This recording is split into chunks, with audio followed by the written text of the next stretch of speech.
think exactly what you were thinking, but the more I play it and tell the story. However, do you know how? No, this is going to sound sexist, and I truly apologize. That's but right. Have you ever changed your own tire? I have not.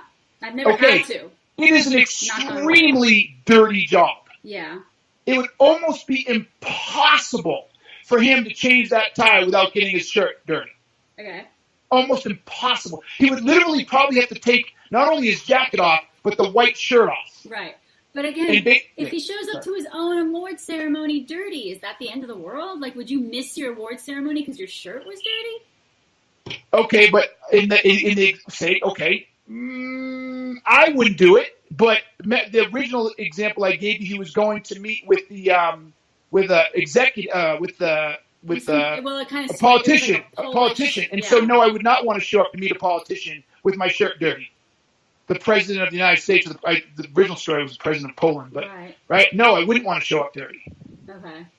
And then we talked about trying to get him more in a business scenario so that it would fit more of an audience that we were trying to reach. Okay. Well, that's fine. And so then by doing that, which is chill, I'm cool with that. Okay. It just changes the perception slightly because you suggest, well, it's my own award ceremony, and now the fact that he's dirty doesn't matter. Mm-hmm. But when I originally used that example, it mattered that he was dirty. Okay. It mattered. Does that make any sense? Yeah, I guess so. You sound so deflated. So I like how you changed it, but then it kind of creates some problems for us. So because the reason I use that example is it's exactly your original thing. Anybody can just do it themselves. It's easy. Why would someone pay $1,000 if something they can do themselves? Mm-hmm. But if you stop for a second and say, well, wait, he's going to meet with the President of the United States or the CEO of his company, right? And in a tuxedo, he can't run the risk of getting tired and break dust and dirt all over his freshly pressed white tuxedo shirt. Can't happen. He's not going to do it. Okay. All right. So it's not a broken tie rod. It's a flat tire. Yes, and the story can be, as you so eloquently tell your stories, can be as simple as in any normal situation, anybody changes a tire. Mm-hmm. It's easy. This is not an expensive thing. Because what we're doing here is we're trying to illustrate the power of price in current and future state, right? Yeah. And so, but wait, nobody in their right mind would pay $1,000 to change a tire. But would they? Understanding this situation, right? Mm-hmm. All of a sudden, that tire is being changed, and him not getting his shirt dirty, and him being able to stay clean and get there on time is worth $1,000. Okay. That's the story we're trying to tell there. That's something that the average Joe on the surface would never pay that kind of money for. All of a sudden, I can create a scenario that they just might. Okay. And even though it's far-fetched, as a salesperson, if you move through assuming that you're too expensive without understanding their situation, you're going to lose a sale. Mm-hmm. That's what we're trying to do. So you did a good job. Some of the free changes we made kind of took the simplicity of it all and made it a little more complicated than it needed to be. I got excited. Okay. Yeah, I love when you get excited. I even called my friend who's in insurance. I'm like, let me get it straight. Like, how do I make it so that he can't just call a friend and come pick him up? Like, I needed a tow truck. So you know what's the cool part about writing? Is you can say, like you did, there was no options. Right? Well, I was just trying to make it realistic, too. But right. Yeah. No, that's good, because one of the things I did think about was, and I liked how you added it, was the Uber. You added the Uber, mm-hmm. right? Mm-hmm. But here's the deal, and I've learned this, but maybe I'm wrong. If some clown wants to be like, well, that was dumb, you could just call an Uber. That's not the point. Right? Right. But if you can fix it, if you can avoid that, I'd rather just avoid it. Like. Fair enough. Yep. And besides, right. Say he called the Uber and say it was a surge charge, and no one's going to get there for X amount of time, and he didn't want to leave his brand new BMW on the side of the road. All right, he's driving a BMW. All right. Right? Or his brand new Range Rover. I like that one. Okay. But right, so we even say it in the story. He gets out, he calls an Uber, and it's a surge, and they're saying it's going to be 30 minutes. Right, we get to write our own story, right? Okay.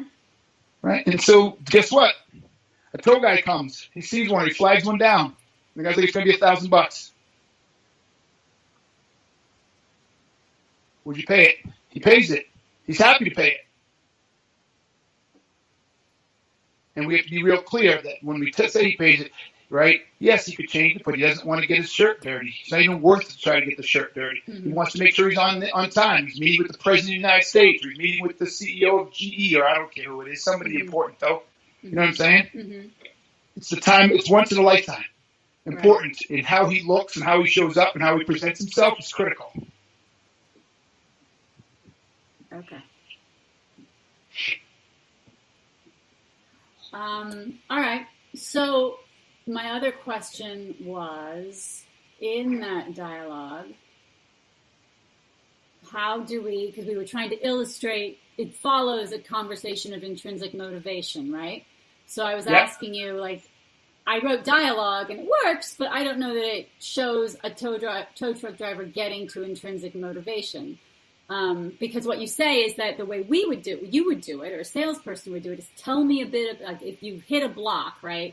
You say, tell me a bit about what is driving this change. But that doesn't work in this scenario. No tow truck driver is going to say that. So what's the equivalent of that in common lingo? Like, what are other, can you help me with that? Or do I need to do that? I would flip the dialogue. If we say that he sees the tow truck and he waves them down, right? He waves them down, then what you do is you have him tell him his story. You haven't given him his current state. Him and I really, really need your help. My car, I got a flat tire. I'm supposed to be at such and such place, right? Such and such time. I'm meeting with the president, or I'm meeting whoever you decide to tell me meeting with. I'm okay with the president, or maybe someone slightly, the senator, right? I mean, I don't know, someone important. Right. I'm meeting with the senator. The Pope. Just the Pope. What did you say? So the Pope. I'm trying to think of someone non-controversial. There is no one non-controversial. Okay. Yes, you can be a senator or a, right? Not the, like, yeah, you don't produce the person's name, so you got to take Trump out of it. So a senator, or, you know. But yeah, anyway, we should say the president. It doesn't have to be today's. It can be any president. That's why you use it in general. Like, it's no big deal. We're just overthinking. Yes. Okay. Whatever you think is best. He tells him his story right there. Right. Okay. Right? So and he gives the guy his current state, so he doesn't have to go fishing for the intrinsic motivation. Yeah. He hears yes. Because what we're trying to teach here, we're not trying to teach how to get it. We're just trying to show them that if you have it, the value of it. Does that make sense? Uh-huh. So in this case, you can go up and say, hey, listen, I really need your help. I'm at dinner with the president, and the first lady. I got a flat tire. I can't leave my car here sitting on the side of the road. Can you help me change the tire? And the guy's like, look, I'd love to, but the guy says, I got a flat tire. Can you help me change? He said, I'd love to, but I'm on my way to another call. Someone's in trouble, and I'm doing a AAA. I'm on my way to another gig. Right. That way he's not being an asshole and just upcharging. He's like, you're costing me money. Right. Yes. See, I'm on my way to the other gig. And then the guy says, but please, then he gives it. So he says, hey, I got a flat. This is the order. Hey, I've got a flat. Can you help me? I really need help. Change this. And then the guy says, I can't. I'm on my way to another thing. And then he says, well, look, then he tells them his situation, the current state. I've already called Uber. They're 45 minutes out.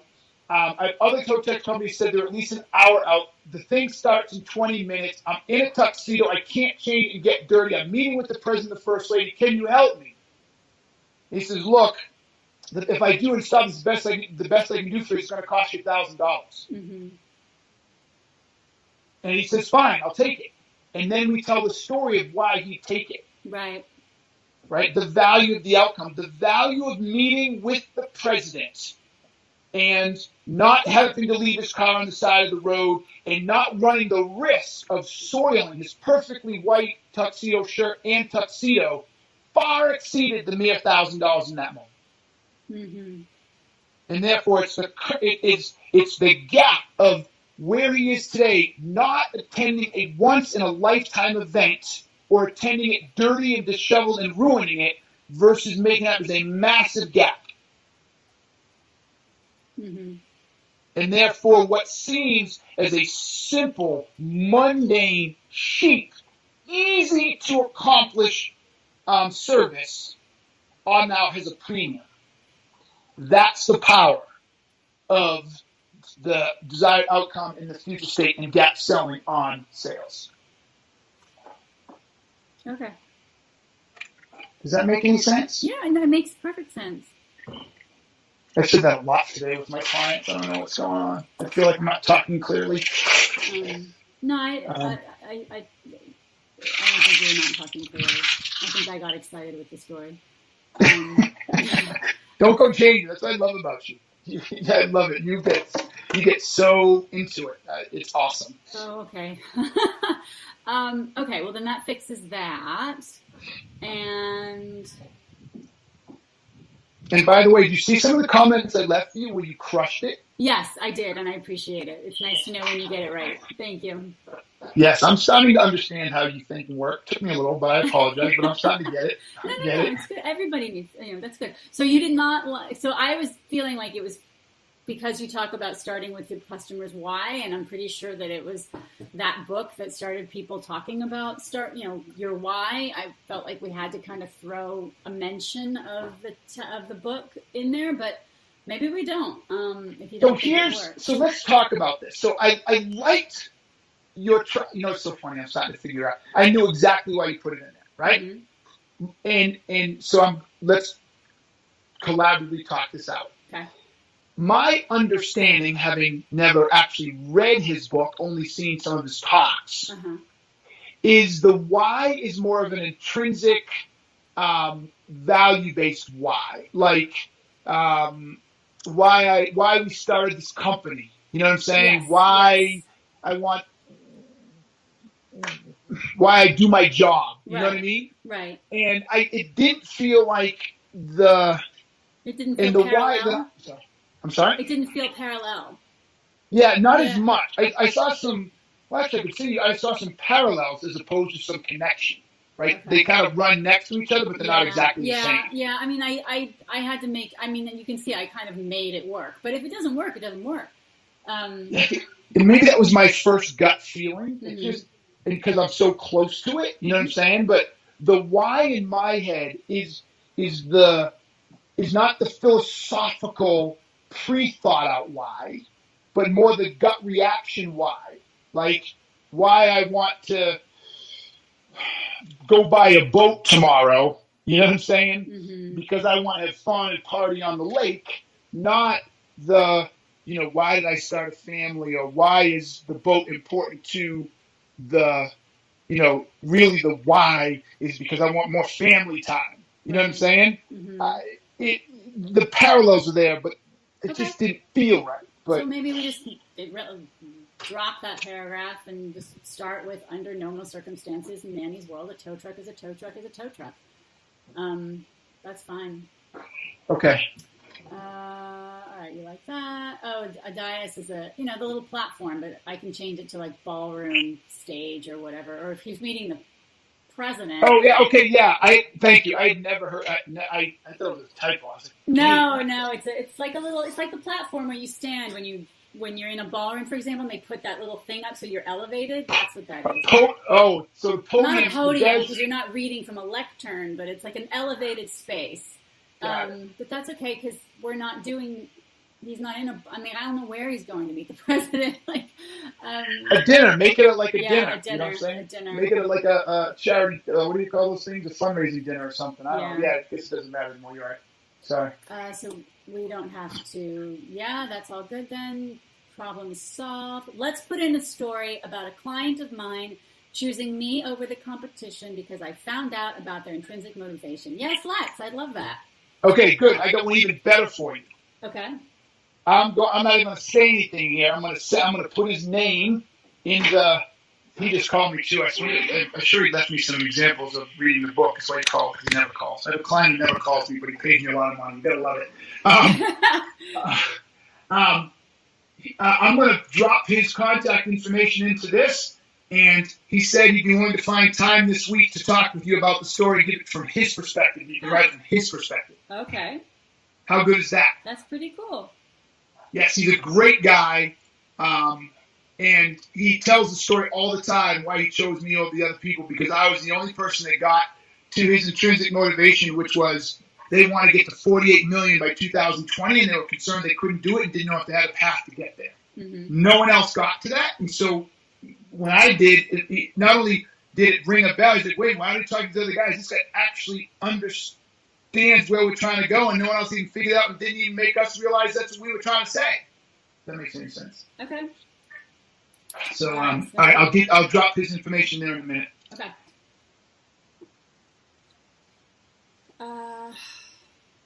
The 3 tiers. This is excellent and well stated. Fantastic. That worked. You said this was important. Okay, you didn't say whether it was okay to just leave it as is. Okay, so this is the thing about, you mentioned gated state, like staged selling, where there's like you go through, what do you call them? Gates, I guess. They call them gates, right? Yes. A gated sales process. Right. So is it plunked where you need it placed, or does that work where you want it? I wasn't entirely sure where you wanted to put it. Okay. Yeah. If I remember correctly reading this, I think I would have said something. If not, wasn't sure. All right. A few tweaks here and there. No big deal. Very good. Move through the pipeline. Fine. Decision criteria. Oh, I see what you're saying. So you knew what exactly is. If you're trying to apply gap selling to your work with a company at gate stage sales process, you should now be in the first or second stage. Okay. No, you could take that. No, you can just say, in other words, you can start selling. Don't even worry about where in the stage you are. Okay. So take it. I mean, I appreciate it, but it's too micro to worry about. Okay. Because you made it sound like it was pretty important, so I wanted to make sure to include it if necessary. Okay. Okay, this all worked. Good. Yes, we're going to say a theater company, not the ticketing company. All right, and then you went on and on about why you love the phrase, I'm confused. And yes, I thought that was so important. One, it felt short. Uh-huh. But 2, this is helping people. Wait, you skipped a bunch of stuff, didn't we? Oh, wait, you all cool with that's why I said fucking brilliant. Hey, look, fucking brilliant, well stated. You nailed it. I love how you said it. Powerful. No, it means it's working, so we don't have to talk about that. Well, yeah, but I just want to reemphasize. Oh, okay, I will read it. I will read it again. It makes me happy. Sure, yay! He likes it. He likes it. He really likes it. Did I get this right? Seems to me, yeah. Okay, you did get it right, and it needed to be theater, not head of the ticket company. Correct. Okay. Right. You said head of the ticket company might well, but no, the track right, because when you were talking, that's what you said, but I had a feeling that was misspoken. It was misspoken. I do that a lot. Well, because we'd also talked about ticketing companies, so it made sense that you'd be like, we're on ticketing company. All right, so then this conversation about I'm confused, which I read it and was like, okay, I see what he's doing here. I'll probably break it up into a couple of paragraphs and maybe make sure that it's all polished. But yes, please do. It's funny when it's please do. When I was writing this, I was about to create a new paragraph, whatever. I'm like, she knows this better than I do, and I don't know how she's going to do it. So just write and she'll fix it. Because I had you in my head. I'm like, I'm probably doing this wrong. No. This is great because this way I know it's right. And it makes sense that you'd be reading and be like, oh, wait, there's more. So, all right. And so we can continue along and not make them make them own their decisions. Okay. The CRM, let's bring them back to the CRM test. Maybe, so once you have the decision criteria in hand, document it in the CRM test, I should have said in the CRM so you can refer to it later. It will give you tremendous insight. And you said bring them back to the test. This is how you make sure you can pass. So then you can create a new paragraph. Remember back in chapter 2, we asked if you could pass the CRM test. Uh-huh. Right? This is how you pass the CRM test. By ensuring that you've documented all of this type of stuff, blah, blah, blah. Let's go back and read whatever you wrote up there, blah, blah. You now have all the information that allows you to know where the customer is, what their current state is, what their future state is, blah, blah, blah. And if anybody ever asks you or says, hey, what account is this? And they don't give you the person's name and they don't give you the name of the company and they don't give you identifying information, from the information you have here, you could tell them what opportunity it was. Mm-hmm. So this is just going back to reinforce, right? Right. The CRM test. Okay. Does that make any sense? Yeah. Okay. You mentioned CRM, and I thought you meant documented. I didn't take it to the next level since the CRM test shows up. I mean, is it worth should we move the CRM test discussion to here? No. Okay. I don't know. I think it's good that we bring it up front because we're using it for a different reason up front. Okay. In the beginning, we're using it to sell the fact that most salespeople don't know what's going on in the account. Right. Right? So that's good. Now we're saying, hey, now that you're in the throes of this, look what's just happened. You now can pass the CRM test. Okay. We've brought them on a journey. Does that make sense? Mm-hmm.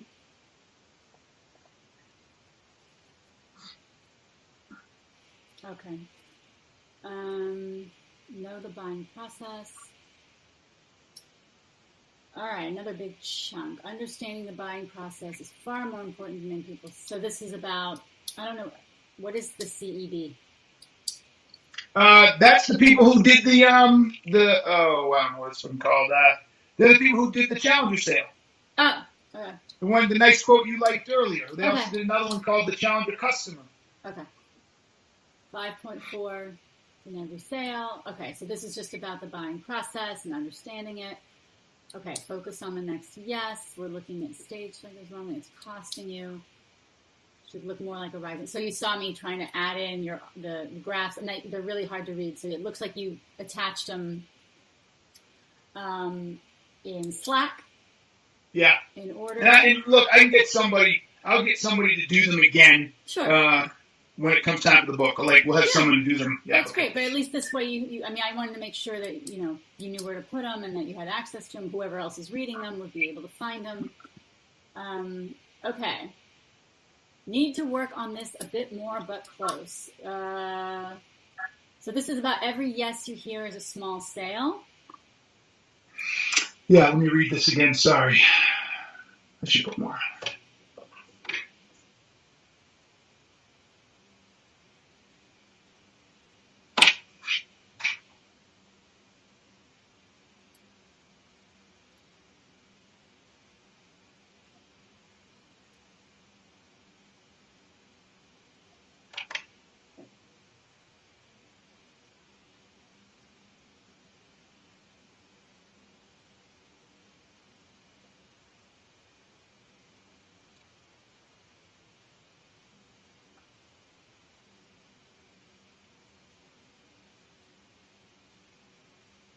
Okay, so what I like about it is you gave examples of potential next yeses, right?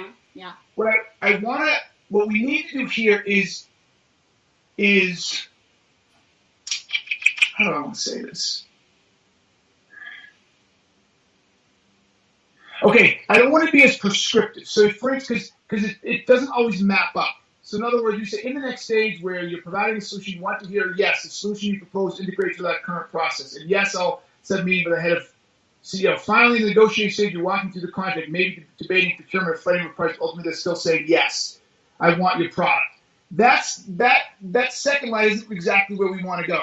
What I want us to do a little more is suggest that the customer has things that they need to do to move the sale forward for them. So this is more from the customer's perspective, right? And you have to find out what the customer needs and get them to agree to do them. So, like the example I use, and we don't need to use this in the book, but just to help illustrate, we know that when people buy cars, 90% of the time they take a test drive, right? Uh-huh. So if I'm selling a car somewhere towards the middle of the end of the sales cycle, I want to get the customer to say, yes, I will come meet you for a test drive. Uh-huh. And if I can't get them to say yes to that, then it probably suggests they're not as close to buying as I thought they are. They're at least not as close to buying the car that I'm selling, right? Right. So the key here is to talk about the idea that we have to find out what the next yes is, and then get the customer to agree to do it. So you're almost there, and that's why I say it's close. I just want to flip it a little. So in the next stage where you're providing a solution, not you want to hear, but more like you want to get the customer to say, yes, I believe this fits for us. And or if the decision maker is the CEO, you want the customer to say, yes, I will introduce you to the CEO. It's a little bit of more of if-then type of thing. The if-then. I'm sorry. How is it an if-then? If you say if the CEO is part of the decision process, then I want my customer to introduce me to the CEO. Mm-hmm. If integration with Salesforce is important, then I want them to agree to give me the API connections to Salesforce. Like, it's whatever they say they need, I got to get them to participate and give me the things that I need to help them do it or to help with the sale. Mm-hmm. Right? Or to agree on the things that I said to them. If I just let's see what he got here. Some of these are pretty good.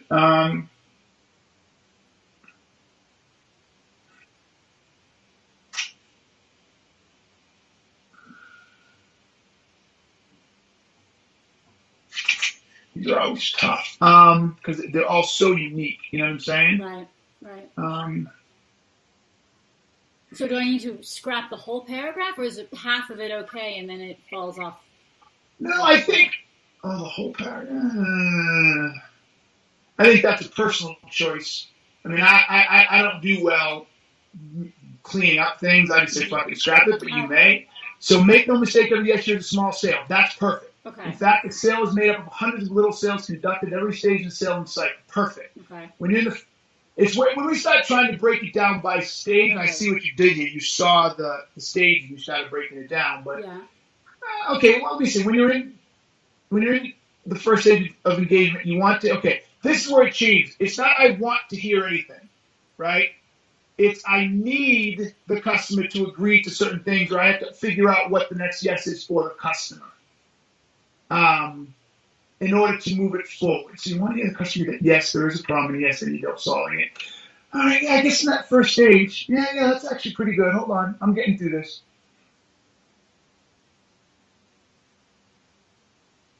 Let's say you have to get the customer. I want to make this action-oriented.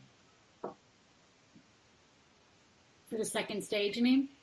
No, the first stage, engagement. You have to get the customer to agree that, yes, there is a problem, and yes, they know they need help in solving it, and yes, they'll go on the journey with you. Okay. And that's qualifying, so that's an easy one.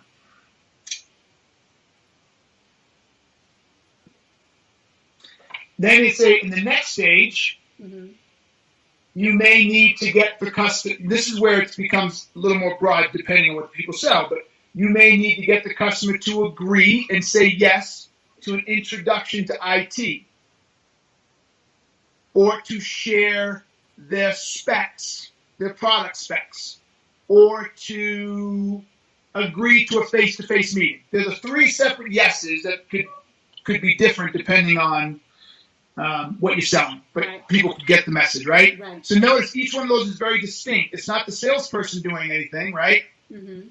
It's the customer saying, I forget what they were, yes, we'll give you the specs, yes, we'll meet you face-to-face, or I forget the other one I said. Introduced to IT.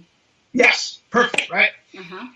So then once you get that, moving forward, you may find that in order to move the sale forward, you need the customer to, or the customer needs to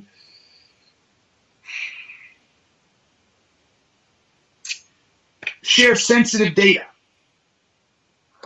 Or now introduce you to the CEO. Or now give you, what could I think they would need? Jesus, it's fucking hard. But this is all still in that second stage of of the solution oriented. Yes, okay. Yes, and we don't have to do this stage by stage, right? Okay. I mean, because sometimes you can have 3 different new yeses in the first stage. Right. Right. So I think part of my issue is tying it too closely to stages. Okay. So So yeah, you can take the stages out, right? You can say, and after that, then you may need the customer to, or the customer may need to do this, and this. And then after that, the customer may need to do those two things. And then I think where we're going is the point is, in order to move a deal forward, you have to understand the buyer's mindset and buying process and what they need to do or accomplish in order to get closer to buying. And that's the next yes. Mm-hmm. The next yes is getting the buyer to participate with you. Next yeses are buyer side actions, buyer side commitments, buyer side efforts in moving through the sale by itself. I'm sorry, in moving through the sale with you, right? Themselves, participating with you. And so what you can sort of say is, in every sale, the closer you come to the end, the more engaged the buyer is. The more willing they are to do more work. Again, using the car example, in the very beginning, I might get up, back in the day when we were young, we got out the paper and just kind of scan it in a circle of car. We might go online and run a few searches, but it doesn't take much effort, does it? Uh-huh. But as we start getting more and more serious about it, what are we willing to do? These are the yeses. Yes, I'm willing to actually take a call from somebody. I'm actually willing to fill out a form and have someone reach out to me about one of the cars I saw online. I'm actually willing to drive my sorry ass down there and take a test drive, right? Spend a Saturday where I could be hanging out and get down there. And then if I really like it, I'm even willing now to give them all my personal information and fill out the finance application.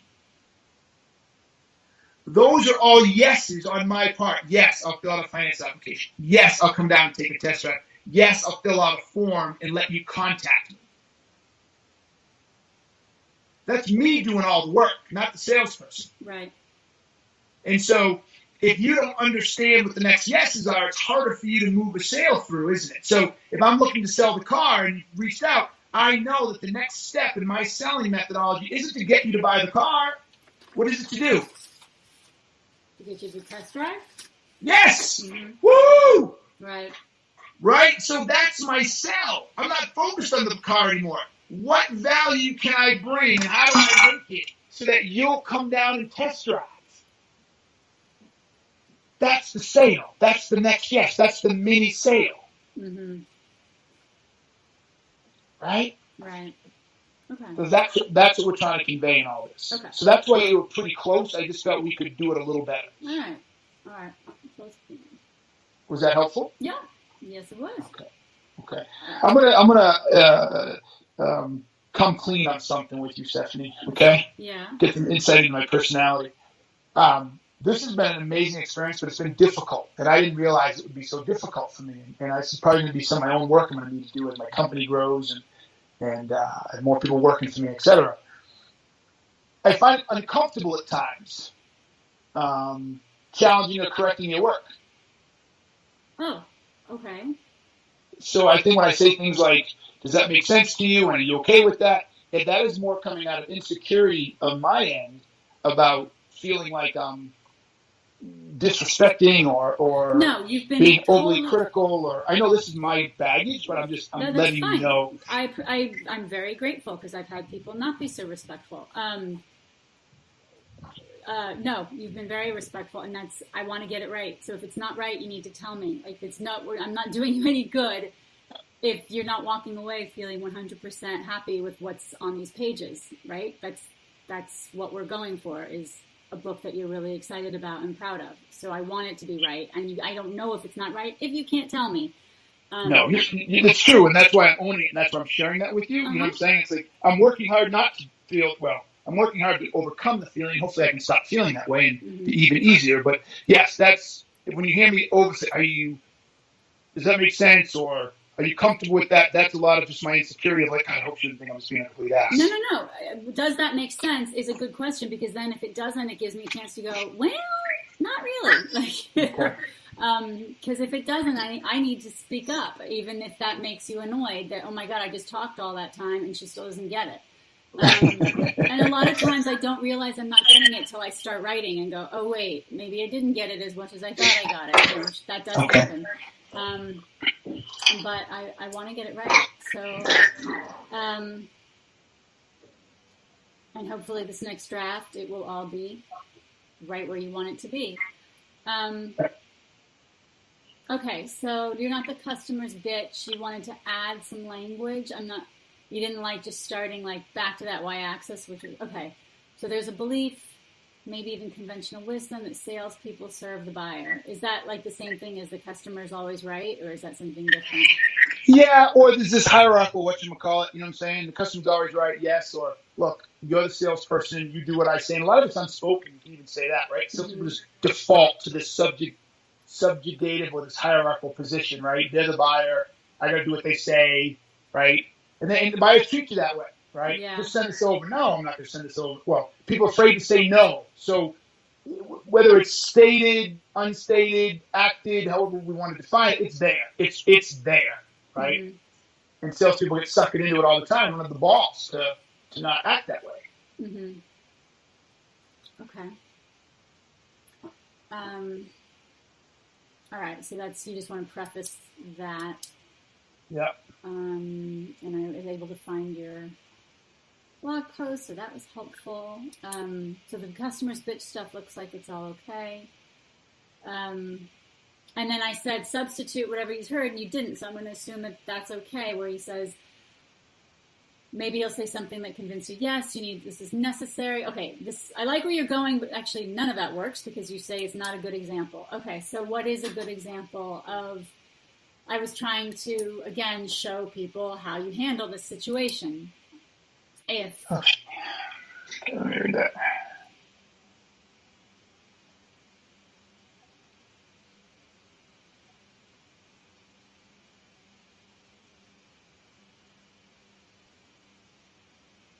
I gotta go back further, sorry. That's all right. Okay.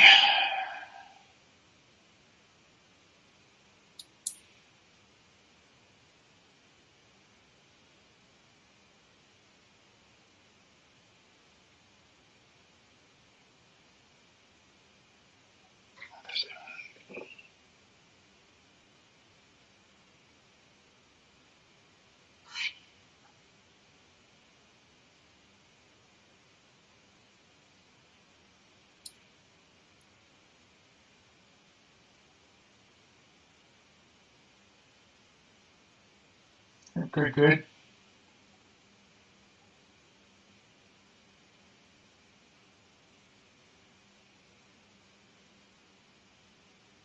Yeah, okay. So I think is yes, I'm with you. Rational people, if I walk through the whole thing and you understand it, to demand a proposal is ridiculous, but not in the sales world, because sometimes with that 5.4 buyers, they need something documented. Okay. That wouldn't, for a lot of people, like, well, yeah, that's not unreasonable. So here's a different one might be, they want a proof of concept. Okay. So they say they want you to do, they want to do a proof of concept. They want to do a trial of your software. You don't do trials. And they say if they won't do a trial, then they won't do business with you. Right? So you need to explain to me why you need to do a trial and why that's important. But no, you don't do trials. And if they can't buy without the trial, and they won't give you the information or tell you what they're trying to accomplish. This is good. There you go. And they won't tell you what they're trying to accomplish with the trial, how they're measuring the trial.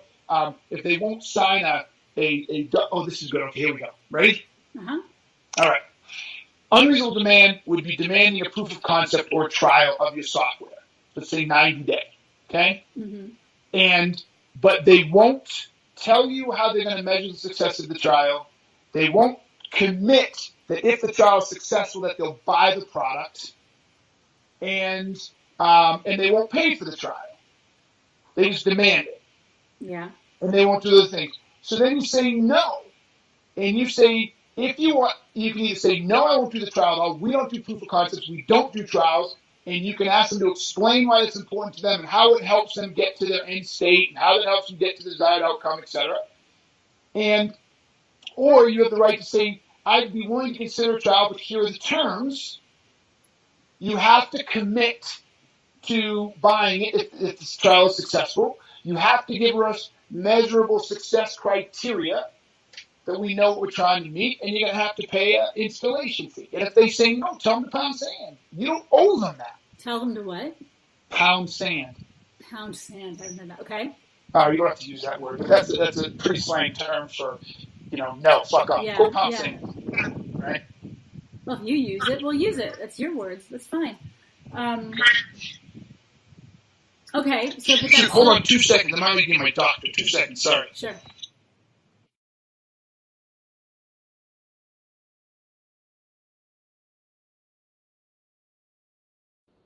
My doctor. All right, sorry. Okay. All right, so that's a perfect example of one. So that's an unreasonable demand. Yeah. Okay, and so that's when you're saying. So do we change this thing about how does this help this get you? Like we change the whole dialogue. Like I don't understand. I've given you everything you've asked for, and now you want this proof of concept, or you want to do this trial, and so then that's when you say, "Can you explain to me what you want it for?" Or is that what you say? I guess I'm trying to figure out how this. Do I need to break up the structure of how we set this up? Yeah. You need to find out why. Do you need to find out why your customer thinks this will be useful for them, or do you not even? Yeah. What they're looking to accomplish through a trial. Okay. Right. Why this demand is important. So you can give the request credence. Yeah.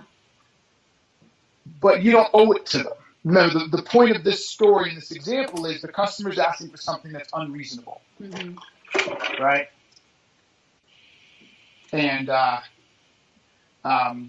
is unreasonable. And so therefore you can give it, acknowledge it, but you don't have to do it. You don't owe it to them. Just because they tell you they want a trial doesn't mean you have to give them one. Right, of course. Right? Okay, so... And here's another one. Oh, sorry. Let's finish that one. I want to give another. So what do they... So following it through, they say... So you say, these are your two options. These are the two things I can agree to. I forgot what you said they were, but it was... You got it written down and recorded? Yeah, I've got it recorded, but I was taking notes too, and I can't read my handwriting. Yeah, no worries. So... yeah, I'd be willing to do it if you give us clear, measurable success criteria. Mm-hmm. You agree to buy it if we meet them. Mm-hmm. So I'm not going to do a proof of concept. We meet everything you want, and then you decide not to buy. Right? So you're bound to buying if we meet them. And I think there was one other one. I can't remember what it was. Yeah. Oh, and you're going to pay for it. And you got to pay for installation, right? Yeah, pay for installation, yeah. So they say... They say yes. They say what? They say what yes. Are they Great. tell You got a good job. You didn't roll over. You weren't the customer's bitch. Right? They say no. You say, well, I appreciate it, but we're not the company for you. Pound sand. Okay, I don't say pound sand, but sorry, no. I don't owe you anything, Mr. Customer. I think we should put that in there, right? No, I'm sorry that you want it, but we're not going to bend over backwards just because you want it. I don't owe you anything. We're doing this together. Right. It's a partnership.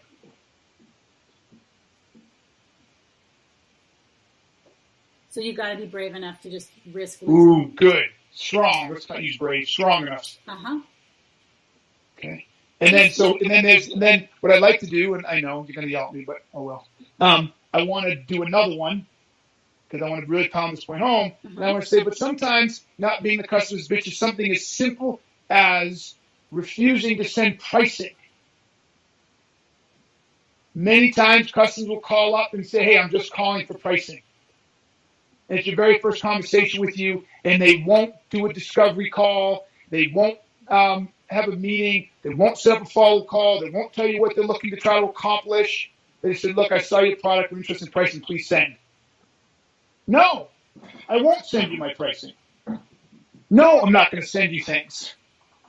This isn't McDonald's. right? Mm-hmm. There's a lot that goes into our product, and I want to understand what you're trying to accomplish. I want to understand what problems you're having. I want to understand what's going on in your organization. I am just not going to send over pricing in a vacuum. I am not your bitch. Just because you asked for it doesn't mean I owe it to you.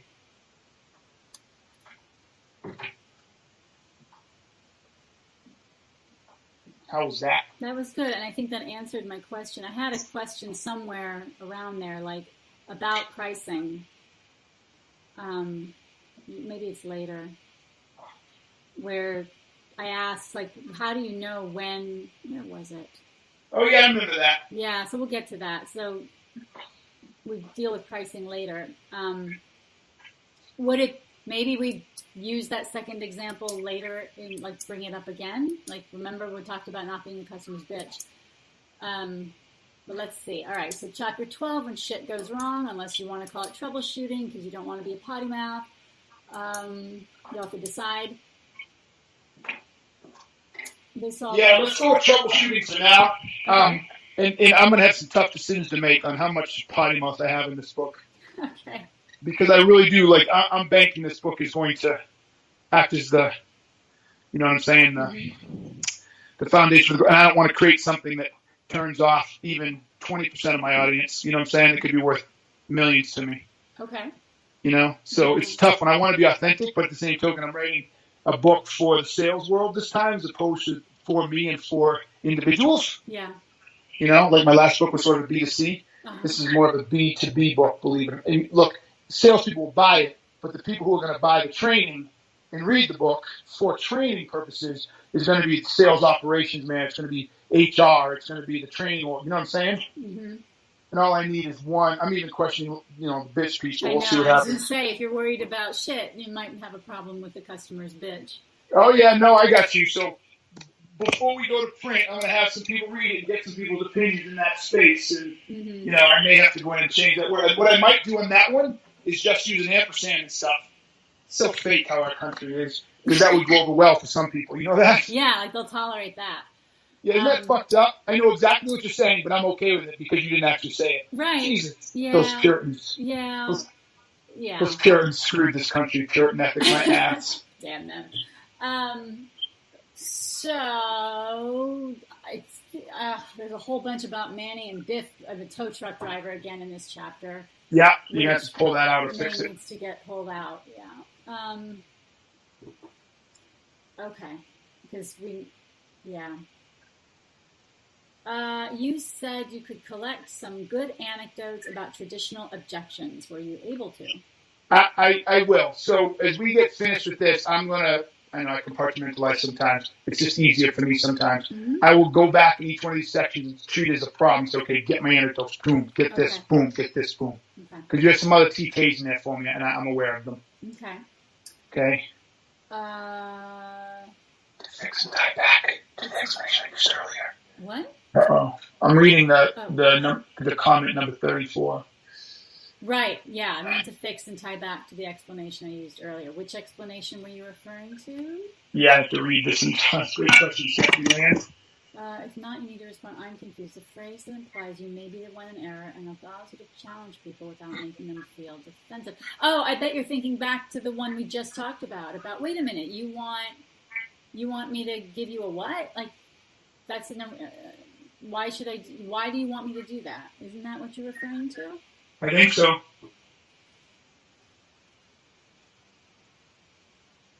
I'm confused. Yeah, exactly. Yep. Okay. So when you say tie back to the explanation, you want to say, even though they're making an unreasonable demand, you still act as though, wait, you're not making it so unreasonable? Like, the error might be on my part. I'm giving you a chance to recognize how unreasonable what you're saying is, or? Yeah, let me read it real quick. Hold on, I'm sorry.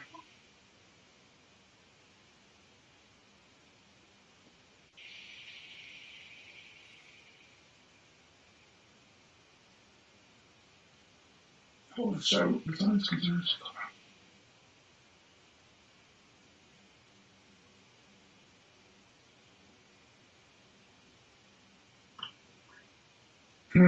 Yeah, what am I trying to say here? And I can't remember.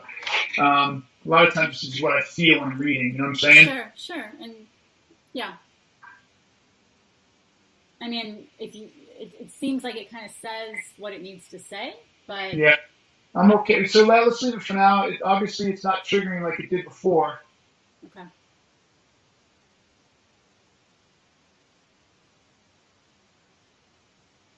I think it was something with the word defensive that was bothering me, but it's not now. So that's fine. If it does it to me again, I'll make a note. Okay. And then overcoming price objections, you just added a whole lot. So there's one. Hold on one second. Again, just trying to make sure I understood probably. Ticketing companies have subscribers. Wouldn't this be the venue or the theater is concerned? So, moving kind of soft to the pipeline. We thought that some of the system lost subscribers picked their own seats when they purchased season tickets, but it locks in the same treatment. Our subscribers that's are. referring back to that other example where you said, yes, you're Yeah, right. so it's a theater company. I just wanted to make sure it was it was, Okay. the same thing. Yes, the ticketing company is, well, sells to the theaters. It says the software. We're a software ticketing company. They're the ones selling to the theater. Right. Okay. All right. If there's one place salespeople continually struggle, it's dealing with price objections. It happens over and over. The buyer tries to play hardball. They say they can't afford it. It's not in the budget, etc. Unfortunately, too many salespeople get crushed in the price game and are quick to drop their pants. Okay. So one of the things I noticed, especially reading this time around and whatever, you are very good at paring things down, but sometimes you get too pared down and get right to the point too fast. Okay. And there are things that, and I remember as I was writing this, is like, as a non-salesperson, she would never see this. She'd never understand this nuance. She'd never know the environment. Does that make any sense? No, it makes total sense. Of course. Yes. And so what I wanted to do here, and anytime I write in this stuff like this, basically what I'm doing is I'm sensing you've got the concept right, but we're not really endearing ourselves to the reader. We just gave them the flat black and white. There it is, right? Right. Where I want the reader to feel part of it. I want them to say, "Oh yeah, this guy gets it. He knows what I struggled with." And yes. Right. Of course. You're buying the outcome. Don't talk about the price of your SaaS product, but rather the price of increasing the conversion rate. Blah blah blah blah blah. By now, you should know this is desired future state. Yep. Now, what's that worth to the buyer? By not shifting the discussion of price. So you don't want to talk about the two types of price objections? Is that we do? I get there later, and I don't. Yes, I do. Okay. We do. You do? Okay. Yeah.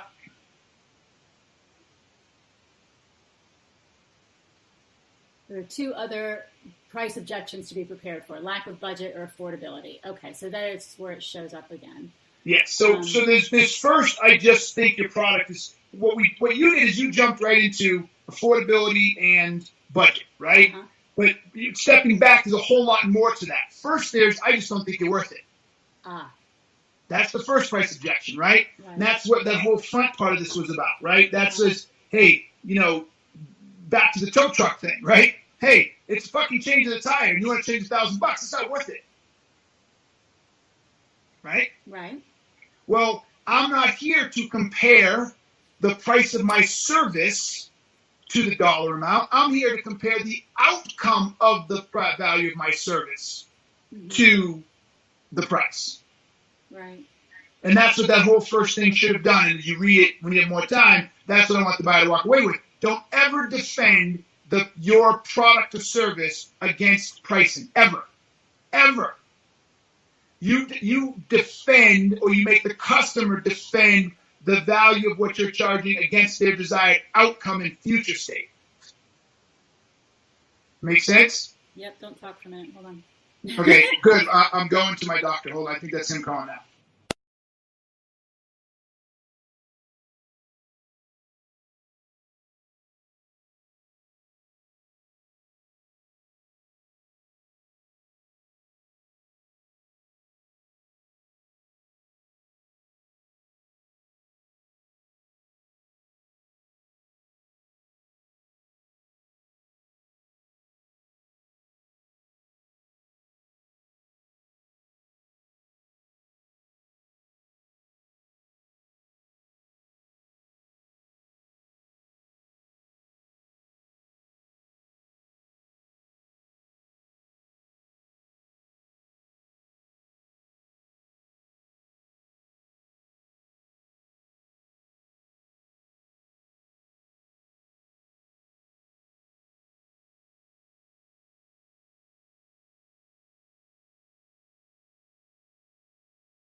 always like talking to you. Oh, I'm glad to hear that. Yeah, you got a good vibe. Good vibe. I got good. Okay, that's a good thing too, since my job kind of depends on it. As does yours, I might add, and you're fun to talk to also. So let me ask you this, because of my organizational brain is like, wait, but this is going all over the place. Would a way of structuring this, using exactly what you've done, but can I just say, instead of there are 2 types of price objections, there are 3 types of price objections, and add what you've added here to, so that there's 3. There's not being worth it, there's affordability, and there's budget, and treat it that way, structure it that way, so that it's easy for people to be like, okay, I get it, to read? Yeah, if yes. Okay. That's fine. Okay. Uh-huh. And keep in mind, though, as you talk about the 3, and I know, good point, it feels all over the place, but part of it is because let's do this. Let's bridge my all over the place with your need for compartmentalization. Uh-huh. Because, as you'll read in the budget and affordability piece, it's not always clear. It's not always direct. So, in the perfect world, someone says, I can't afford it, and they leave. Right. A lot of times people say, we don't have the budget. And you don't know if that's code for we can't afford it. Right. And you need to say, okay, I'll stop bugging you. Or, no, we just don't have the budget. And you're like, well, wait, you need to find the budget. You know what I'm saying? Right. Back, and you'll see how I explain it, back to the whole future state desired outcome. I don't have the budget. Here's a cheesy example I use all the time, but I think I've done this. Oh, yeah, I did this thing before. I did with you. But I don't have the budget for a new Ferrari, right? Mm-hmm. But if all of a sudden someone's going to sell me what's it called? Doesn't matter. Lorenzo, I think is what it's called. It's like a $500,000, $750,000 Ferrari. If someone's going to sell that to me right now for $75,000, and I had to decide in 1 hour, I'm buying it. I didn't budget for it, right? But I got the money. I'm buying it. Right. You see what I'm saying? Because the value is worth it. Now, if someone said they were going to sell me a Mar-a-Lago or a 20, I'll take Trump out of it. Someone said, look, Keenan, you're my man. I'm going to sell this. I've got a $25 million, 7-bedroom home on the cliffs of Ocean County, Orange County, and I'm going to sell it to you right now for $4. It's all yours. I ain't got it. Right? So it's not an issue of budget right now. You can't squeeze blood from a stone. Like, that's just not going to happen. So yes, no matter how good the value is. Right. And the only reason I'm telling you the story is that one isn't always clear. And salespeople too often keep pushing when budgetability is actually an affordability issue and they didn't figure that out. Or they stop pushing thinking budget is an affordability issue and they stop pushing. Uh-huh. Right? And so using that cheesy analogy again, if I'm about to sell you a $500,000 car that you can turn around and sell next week for even $250,000 and you have to spend $75,000 now and you have it in the bank, fucking buy it, dumbass. Mm-hmm.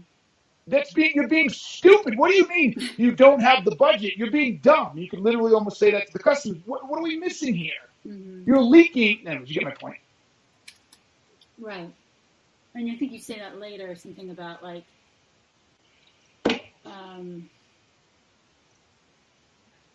sometimes you got to smack somebody to make it, like. Yeah. I forget what you used. Like pulling them out of the road. They're not listening. You grab them and you save them from getting smacked by a car. Something I forget where that. What must be later. Yeah, exactly. Perfect. You nailed it, right? We would never in a million years feel comfortable grabbing a stranger. Right. But when we know grabbing that stranger is in their best interest, we have no problem with it. Right. But you also could say, this isn't a stranger. If you've been doing this, you've built a relationship with this person. You don't want them to walk into oncoming traffic. Exactly. I mean, that's exactly. So I'm using extreme to paint the picture that it shouldn't be that hard. The key is you have to have the data. Mm-hmm. You can't do this if you don't get so. Right. You can't say, come on, man, just buy it. Come on, it's great. It's great. I don't know that you're about to walk into traffic by not buying it. Right. But when I know that you're losing, $2,000 or $10,000 a month, or that your competition is increasing its market share from you every day, and if you don't do this, you may not be able to compete. Yeah, I'll push you. Mm-hmm. Be like, Tom, how much longer are you going to go losing $10,000 a month? How many more deals are you willing to lose to Acme Corp? I'm confused, man. Over budget allocation? Seriously? We could solve for that. See what I'm doing there? Mm-hmm. Grab them by the arm. Okay. And then there's a whole bunch here about understanding current state. If you already know. So is this new? So what is this know before the buyers? So yeah, so you said you have to know. I forget what you called it, but I called it know when to let go. Yes, but it's bigger than that. It's both. It's you have to know before the client. Either know that this is a really, really good thing and they need to buy it, or you know that they shouldn't buy it. Either way, you know before them. Mm-hmm. And once you know, that should drive the conviction and should drive your approach to making it happen for the customer. Okay. Does that make any sense? No, yeah, it makes sense. You just said in a nutshell what we were talking about a few minutes ago. So well, in this case, though, what we're saying is you have to, okay, when we were talking in a nutshell, we how do I say this? We were operating from the assumption that you knew. Here, what we're telling them is make sure you know. Okay. Does that make any sense? Like I'm saying to you, look, you need to know, and you should know, and that's how you. Oh God, it's redundant. That's how you know you're doing a good job, and that's how you know you've got the right information, is that you know what the customer needs before they do. You know if it's not a good fit. Like, you need to be thinking in those terms as you're going through this process. And if you don't know before the customer, then you're doing it wrong. Okay. Let's see what was left. You did not. Okay. So do I scrap what's left at the end there? Did you just forget to erase it, or was that okay? No, I think it was okay. Okay. All right. You double check.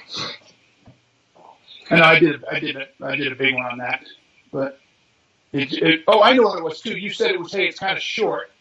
Yeah. And I don't know how to end here. And I felt the reason that was. The reason why we hadn't talked about it at all. Basically, you started talking right before you had to go, and I'm like, okay, gotta go, bye. And so we didn't get that. Basically, what I wrote was what we discussed, and there wasn't a whole lot else going on. So I love the sting thing.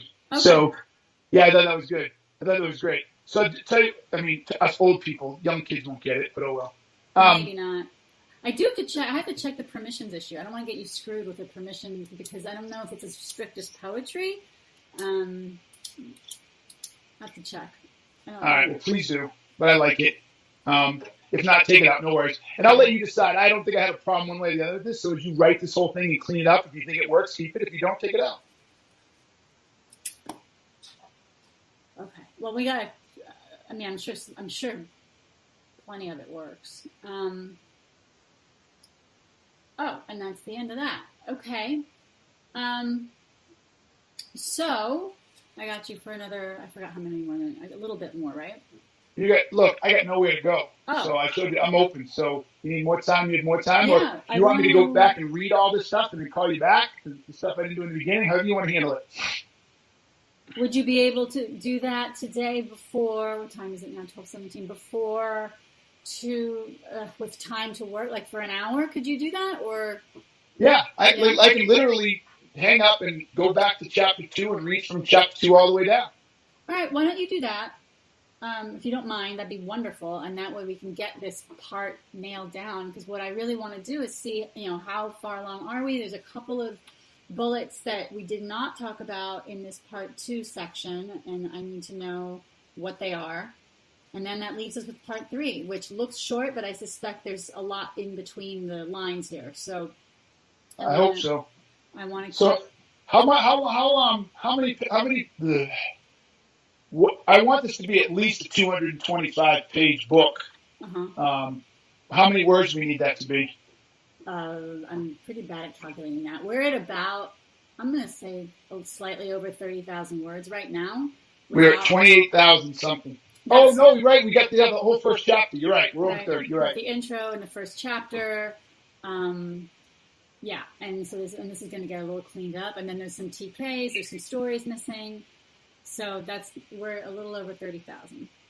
Okay. And so in roughly, so 30,000, I want to say, is like 150 pages, isn't it? Yeah, again, I'm really bad at making the calculation, but yes, depending on, and you've got the graphs, you've got pictures, so that helps bulk it up too.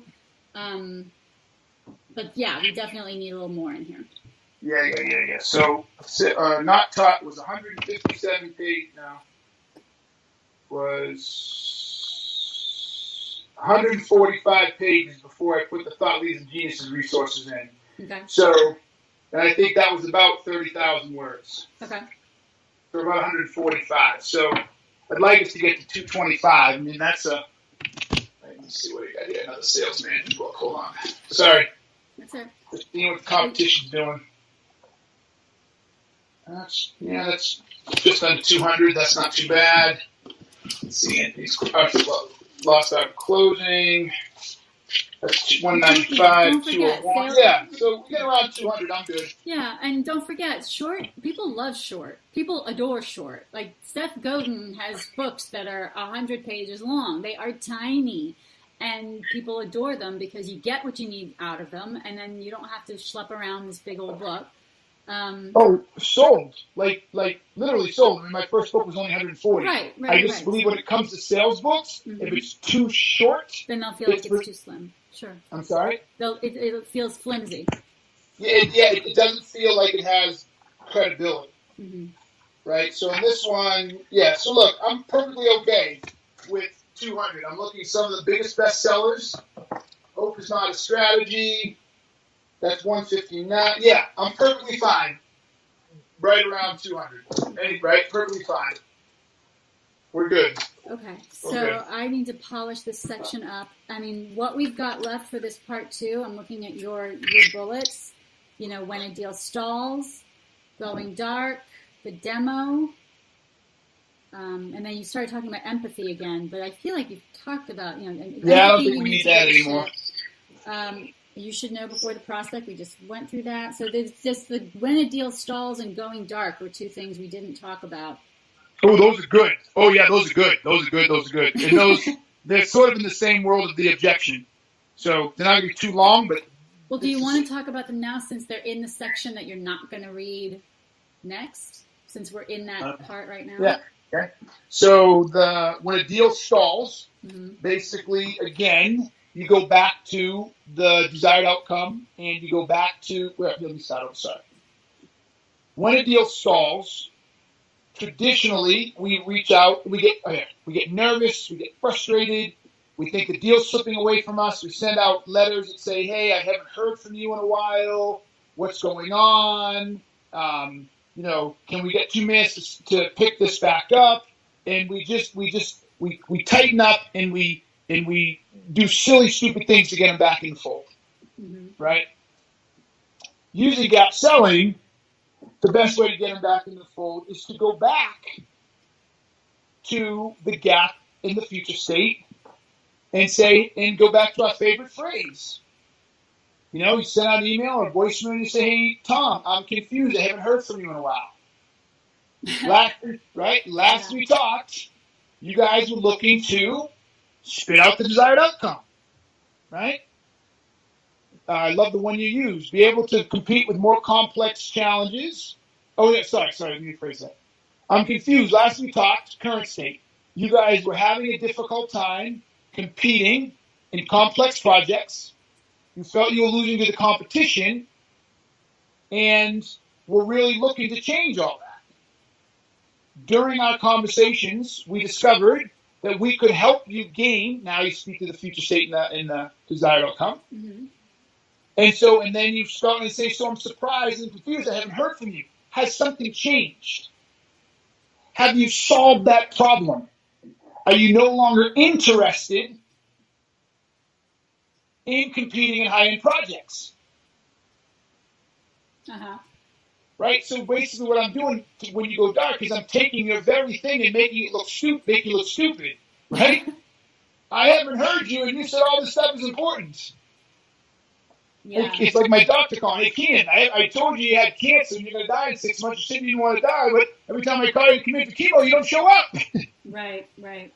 I'm fucking confused, right? Mm-hmm. That's the that's how you address customers going dark. And how is that different? This idea of customers going dark, how is that different from kind of how we, or maybe that was my old explanation. I had said something like you hit a wall and shit goes wrong. Your discovery went great. You're cruising along. You hit here we go. You hit a proverbial wall so hard you have brick marks. So sometimes it's them asking you for stuff they shouldn't be asking you for, making unreasonable demands. I'm just kind of yes. Sometimes it's objections. Okay, all right. So sometimes the wall is objections. Sometimes the wall is unreasonable demands. Sometimes the wall is they go dark. Silence, right? Okay. Yep. The perfect example. You intellectually get all this because you don't do it every day. You're missing that piece, right? We're communicating. Here's a good example. I know you said don't want to do it. I've been working with you to hire you, and I said I want to go with you. I really liked everything you were saying, and we were going to talk a week later, and then you call me a week later, or the other Stephanie calls me, and I don't answer. And she leaves a message, and I don't answer again. And then she leaves a message, I don't answer again. What's happening? I've gone dark. Mm-hmm. Right? Mm-hmm. So how do you get me back? You don't want to just, at least I hope Stephanie wouldn't do this, you just don't want to ignore it and move on, right? You've come this far. There's a deal here, right? Have they gone with someone else or something happens? You don't want to walk away, right? Right. So, but you've called and not answering, so what do you do? This is how you do it. Okay. You use gap selling. So I see this as an email, all right? Email or call. It's email or voicemail is fine. Okay. Right? And so that's how you do it. You go back to the I'm confused. You go back to you restate the current problem to them. Mm-hmm. Right? I'm confused. I thought that you were having trouble writing a book, Keenan. I thought you said that you were concerned you wouldn't get it done by June. I thought you said that you were having a hard time building the structure. Right? And therefore, understanding that the goal of all this was to help you get your training company off and help you expand your business. How are you going to do that if you don't write the book? I'm confused. Can we take a few times to talk? Not a few minutes to talk. See what I've done there? Right. So, how often do you get an answer? When you do it that, I'd say about 50, 60% of the time, even more. Mm-hmm. Sales is never 100%, by the way. Right. Never. Of course. Sales is like baseball. You know what I'm saying? Right. If you got a guy that hits 320, he's crushing it. Versus the guy that's hitting 250, he sucks. I think they said the difference between a guy who hits 300 and a guy who doesn't is a total of like 10 hits over 160 games. Wow. Yes. But so same thing in sales. So there are no, if you feel a need to write this, and that's fine. There's no panacea here. This does not mean everybody's going to get back to you. Of course. But if I've had 100 people go dark in a year, and I couldn't get 3 of them to get back to me, and we'll say 5 of them, and 1 of those actually turn it into sale. That's 20%. Mm-hmm. If I can now double that and get 10 of them to get back to me, that's 1 extra sale a year I wouldn't have done.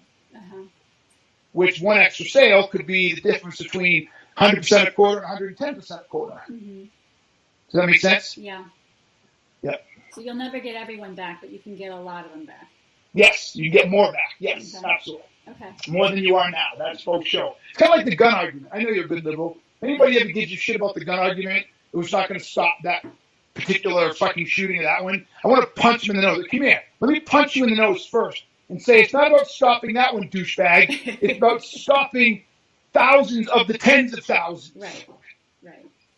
No, so great, it wouldn't. But guess what? That little kid who got shot because his dad bought a gun and left it on the counter. If his dad couldn't buy the gun wasn't on the counter. The little kid didn't shoot himself, asshole. Right. Problem solved. That one didn't happen. Right. Yes. Sorry. I digress. No, that's okay. Okay, so that's another objection. And when a deal you wrote when a deal stalls as a separate thing to going dark. Isn't that the same thing that we just described? No, so a deal stalls, it's similar, right? And so you can tie them together if you want, make sure we call them out. You can say, look, and if a deal stalls, it's the same type of thing. You describe the stalled deal. A stalled deal is I'm still talking to the customer, right? But they're just things not moving fast enough, right? So it's like, oh yeah, Jim, I know I really needed to get this to you. I'm sorry to get it to you. I know we said we were going to have I know we said that we were going to have the committee meeting on this Friday and get you all of the what's the word? The specs for our new system. But this came up and that came up, so I'm sorry. We'll get it to you next week. And the next week comes along and it doesn't happen. I was like, hey, we're really still interested, but we're gonna, can you give us an extra 2 weeks? Mm-hmm. Right? It just stalls. Excuses why things aren't happening. I'm sorry? A litany of excuses why things are not happening. Yes, and they're not getting stuff done. Right. The client's not moving it fast enough. They're missing deadlines. They keep pushing things off. They keep taking your call. They keep saying they want to do it or they're interested, but they just aren't moving. Uh-huh. It's like dating sometimes. It's like, hey, I like you. Let's go out. Oh, I can't do it this Friday, but next Friday. She takes your call. She texts. Right. Or, hey, I can't go out, but hey, maybe next week. And the next week, I can't do it. And is that it's like a month and a half now. Is that technically called stringing you along? Like, is that person, are they talking to another salesperson and not telling you? Like, what's going on with that? Well, it could be a myriad of reasons. Right. They could be stringing you along. Or it could be legit. They're just not making it a priority inside the organization. They allow other things to take command or to take control, whatever the word is. Uh-huh. Right? Take priority. Other things to take priority. So when it starts to stall, same concept. You do the exact same thing again. Look, Tom, I hear, look, I appreciate it. No problem. Next week is just fine. But here, Tom, you said you guys are struggling with this, and this. You said that you really need to get here. Well, I'm confused. Every time we push this off, this is costing us so much money. It's harder for us to get there, right? Same thing. Go back to get some. And what is the effect of that email or phone call generally? And how many times do you let them put you off or let them drag their feet before this is warranted? Oh, I don't care. Whenever someone determines they feel it's that's subjective. I wouldn't even know how to begin to paint that picture. We know, like Yeah. Right? So you do that, and generally they, speed things up? Well, it invites conversation, right? It invites conversation. I say that to you, say, Tom, all right, no problem. Next week is fine. Or I understand the CEO's busy and he's missed a few times. However, this time I'm confused. However, right? We're losing time, or you said blah blah blah blah, and you wanted this to happen blah blah blah blah, and every day that goes by, we're not getting closer to that. Is that not that important to you anymore? Is it okay if we miss it? Is it okay that we don't get this closed in, by the first of the quarter, so you can reap all these benefits this year? Mm-hmm. Right, and so what you're doing is you're begging conversation. Right. You're making him defend their delay in that, or a lot of times you're right. You're right. Thanks for reminding me. Send me an email reminding me all this stuff, and I'm going to put this on the CEO's desk and tell him, look, dude, this is what all this delay is costing us. Let's get moving. Right? But it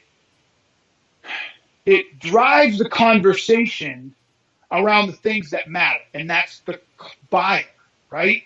Mm-hmm. It doesn't drive around my needs or what I want or anything arbitrary. Like, come on, we need to go faster. Well, why do we need to go faster? I'm perfectly fine with this pace, right? Right. And if they are, then you're kind of stuck with that? Yes, absolutely. Great point. Matter of fact, call it out. And if the customer says they're fine, then you have to accept it. And you can reframe it for them. Oh, this is good. You can reframe it and says, oh, okay, just to make sure we're clear, Tom, you're okay if you go another 4 months losing $7,000 a month. Right. And if he says yes, then okay, you accept it, and then you say, great, then understanding that, how do you want to move forward? Mm-hmm. Right? So you're getting them to commit to something else, not commit, but if you're saying get them to articulate how you want them to move forward, how they want you to move forward, are you getting them to say, all right, this is what we'll agree to do? This is what the next step will be? Yes, what this will be next step to be, considering that we haven't or aren't ready or willing to get you the stuff we said we'd get you, right? You see what I'm saying? Whatever that stuff was, because we're not ready or willing, even though it cost us X. Right. Right? Right. So therefore, you get them to not commit, but to what's the word? Concede, or no, what's the word? Agree, like a better word. You get to agree that yes, they're still interested. Yeah. We're still interested, but we're willing to take the loss as well. Okay. You're cutting out. I don't know if you can hear me. I don't fucking know. You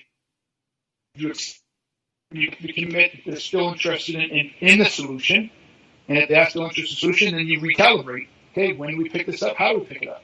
Right. Okay. And what does the new process or new sale process look like? Okay. Make sense? Yeah. Okay. Okay. Those were the 2 bullets that were missing. Oh, the demo. Oh yeah. Okay, that's You know what I'm going to do for you on this one? I'm going to give you teachable, because I think this will be better for you, rather than us trying to do it on the phone. Okay. I'm going to be a little longer, but I'm going to give you a teachable password or whatever, and link, and you can go see my online course on demos. Oh, are we going to add that online course into this book? No, but that is the demo, right? We're going to tell people how to do a demo in the book, yes. Okay. Does that make any sense? Yeah. Okay. And now, how we put that in there, I don't know. We'll figure it out. But if it goes somewhere else, that's fine. If not, we'll put it at the end, and we'll just tee it up with certain writing and say, outside of all this. So it's a separate issue. It's a separate issue from these kind of. Yes. So maybe. Yes. Okay. All right. So the demo is when your product or service, which is a lot of companies, it requires showing the customer what it does. Right? So that's long before any of these objections come up. Yes, exactly. So it may go somewhere else. I'm not sure where it goes yet. Or we just let people know, okay, now that this is one of the things that gap selling can really help you with. Sort of, saying it didn't really fit anywhere else, but you need to know it type of thing. Okay. Well, let's see if we can find something that it naturally connects to. And if not, we'll come up with an idea. Okay. All right, so you're going to send me that password, or just give it to me now, or? Yeah, no, I'll send it to you. I'll send you the link and the password in like 5 minutes, 2 minutes. Okay. All right. With that, we've hit all the bullets that you had in your original outline. So, if you want to take the next hour and take a look at the material you didn't get to read, review that, approve what's approvable, and tell me what needs fixing, then I can work on all that and get that polished up, and we can move to part 3. Beautiful. On it. All right, thank you. So, it's 12:36 my time. You want to set up, just plan that you're going to call me at, I'm getting short on time because I have to leave pretty early today. Can you do it in an hour? Yep. 1:45, which is what, 11:45 your time? No, it's 11:30 now. 12:30. 12:30. Okay. All right. Okay.